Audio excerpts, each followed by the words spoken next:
Hello guys. आज हम use to में देखते हैं गॉट यूज टू। करता कुछ करने का आदी हो गया, पास्ट की बात हो रही है। इस लेक्चर आपका बनेगा subject got use to, verb का fourth form plus object.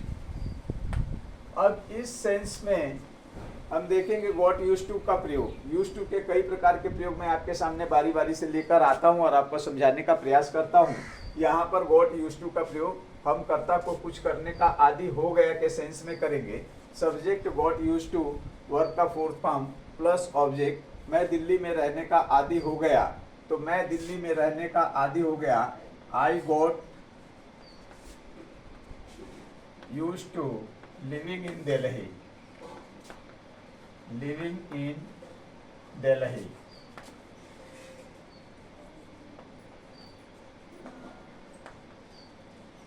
Valmiki ji Ramayana लिखने के आदी हो गए। Valmiki ji, Valmiki ji use to writing Ramayan.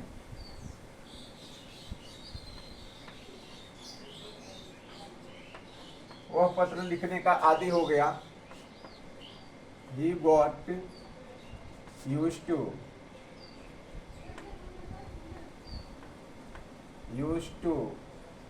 writing a letter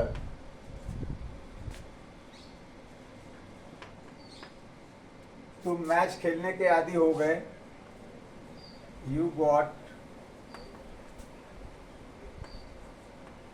used to playing match, playing match। Mummy खाना पकाने की आदी हो गई। Mom got used to cooking food।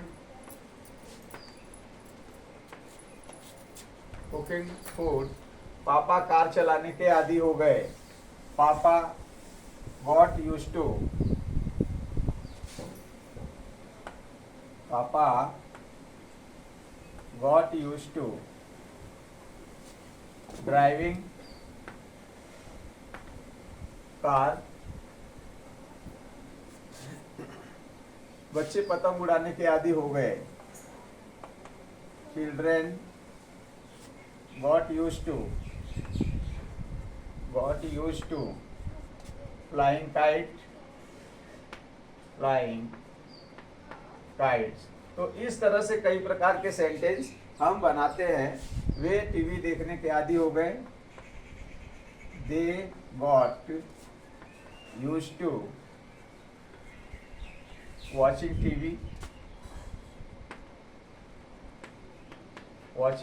TV. आइए अब हम देखते हैं स्ट्रक्चर पर आधारित सेंटेंस हम कैसे बनाएंगे। Affirmative, negative, interrogative, negative, WH pattern और हु पैटर्न को समझने का बारी बारी से प्रयास करते हैं। तो कुछ सेंटेंस हम लेते हैं रिटन में, देखते हैं कि किस तरह से इसको हम बनाएंगे, कैसे हम इसको फ्रेम करेंगे। रिया अंग्रेजी बोलने की आदी हो गई। Riya got used to speaking English,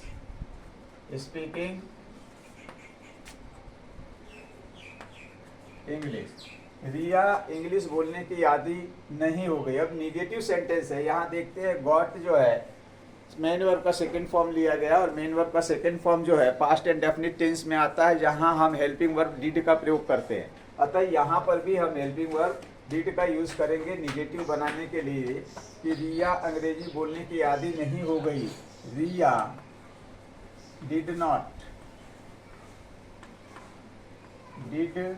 not और गोट को हम मेन वर्ब के फर्स्ट फॉर्म में चेंज कर देंगे।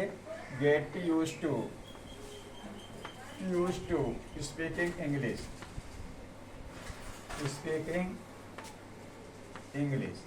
क्या रिया अंग्रेजी बोलने की आदी हो गई? डिड को हम बाहर निकालेंगे। Did Riya get use to speaking English, क्या रिया इंग्लिश बोलने की आदी नहीं हो गई? Did Riya not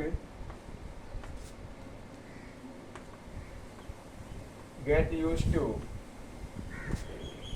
speaking English?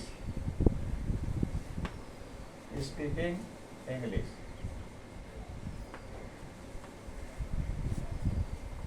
Riya क्यों इंग्लिश बोलने की आदी हो गई? रिया क्यों इंग्लिश बोलने की आदी हो गई? इस सेंटेंस को हम देखेंगे क्यों, यानी वाई का प्रयोग हमने किया। Why did Riya get use to speaking English?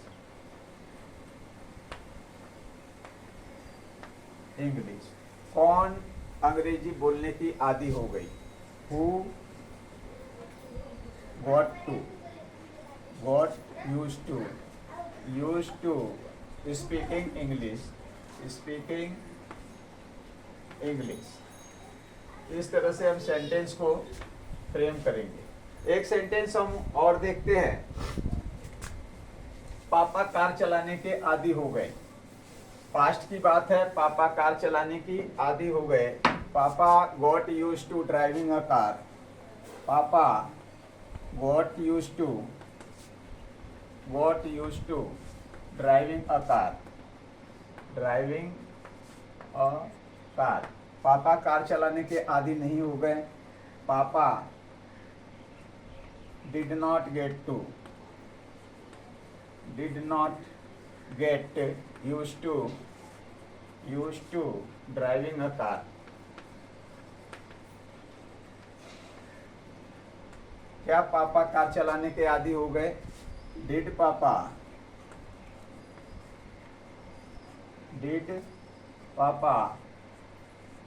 Gate use to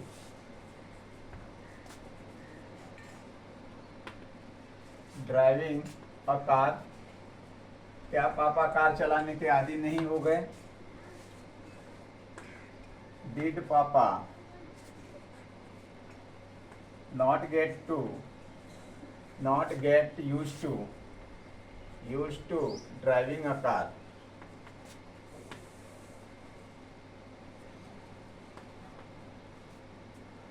पापा क्यों कार चलाने के आदी हो गए? वाई डिड पापा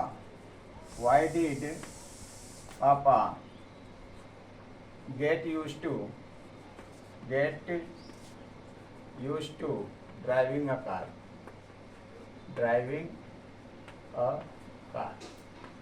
कौन कार चलाने का आदी हो गया? Who got use to driving a car? तो आपने देखा कि यहाँ पे सेंटेंस को हमने किस तरह से फ्रेम किया। आइए एक सेंटेंस हम और लेते हैं आपको समझाने के लिए। समझने का प्रयास कीजिए। मॉडल जो है कई तरह से प्रयोग किए जाते हैं और इनका आना जरूरी है। ऐसे सेंस में हम इसको देखते हैं। वह मैच खेलने का आदी हो गया। He got use to playing match. वह मैच खेलने का आदी नहीं हो गया। He did not get used to playing match. क्या वह मैच खेलने का आदी हो गया? Did he get used to playing match? क्या वह मैच खेलने का आदी नहीं हो गया? Did he not get used to playing match? वह क्यों मैच खेलने का आदी हो गया? Why did he get used to playing match? कौन मैच खेलने का आदी हो गया? Who got used to playing match. तो आपने देखा कि किस तरह से यहाँ सेंटेंस को फ्रेम किया गया है गोट को लेकर। गॉट यूज्ड टू के सेंस में कर्ता कुछ करने का आदी हो गया के सेंस में। बच्चों वीडियो समझ में आ रहा है तो वीडियो को शेयर कीजिए, लाइक कीजिए, सब्सक्राइब कीजिए। फिर मिलेंगे यूज्ड टू के एक नए उपयोग के साथ। तब तक के लिए धन्यवाद। Thank you.